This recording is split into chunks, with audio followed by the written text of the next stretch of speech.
Welcome to our executive video series here at the Zero Trust Summit. We're here with Michael Epley, Chief Architect at Red Hat. Michael, thank you so much for joining us. My pleasure. I'd like to start by asking, do you believe that federal agencies' senior executives really have a full sense or visibility of the kind of gaps that still must be closed to achieve Zero Trust security? I think it's a little bit of a mixed bag. I think most senior executives now have had a chance over the last couple of years since the executive order to understand more about what Zero Trust means and what it implies to their organizations. But they've only gotten the high level perspective of that. And we're 2 years into that transformation, and there's two kind of aspects to that. So they've had to take actionable steps to kind of mature their Zero Trust strategy, and they've gotten a little bit into the technical weeds in doing that, often in a deep sense. So they've tackled a single application or a single problem. But the broader sense of the overall enterprise architecture and the changes that those are going to require still, I think, is somewhere where they're still learning, still collecting their inventory of their systems, their cybersecurity postures, and trying to do that gap analysis. What work still remains to be done in order to close that and bring Zero Trust to other applications, other domains. And I think the challenge there is that there's a huge diversity of systems, of approaches currently in that legacy system and those legacy architectures. And so they've had this big problem, and they're going to have to go through one by one to kind of tackle each of those individual things until they can get a more systemic approach and start making those transformations. Well, I'm interested in your view as a chief architect. What do you see as the chief technology challenges or operational challenges that agencies are still facing to achieve a zero trust environment?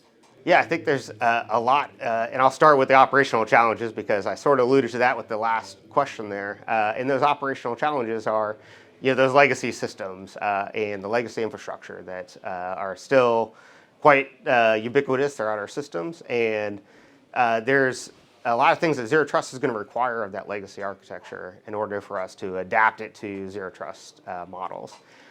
First and foremost is, Zero Trust is fundamentally about dynamic and context-based access control. And we really like to focus on that because that is the crux of the operational challenge. Most legacy systems aren't designed to provide dynamic access.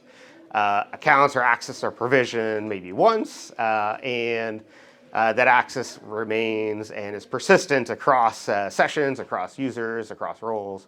And the systems were never designed to handle the dynamic aspects of that we really like to see in Zero Trust. And this is going to happen, of course, at lots of different layers of abstraction. And that's the other big challenge on the operational side is Zero Trust is, I'll say, scale independent. The principles of Zero Trust apply whether you're talking at a network device layer or you're talking a holistic enterprise wide area network.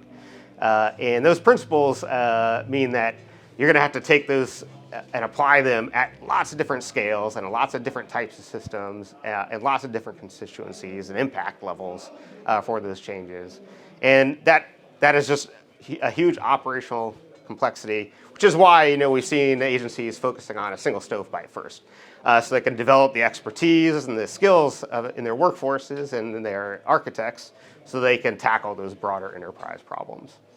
On the technical side, the same kind of thing now trickles in, right? So again, those legacy systems were never designed for this.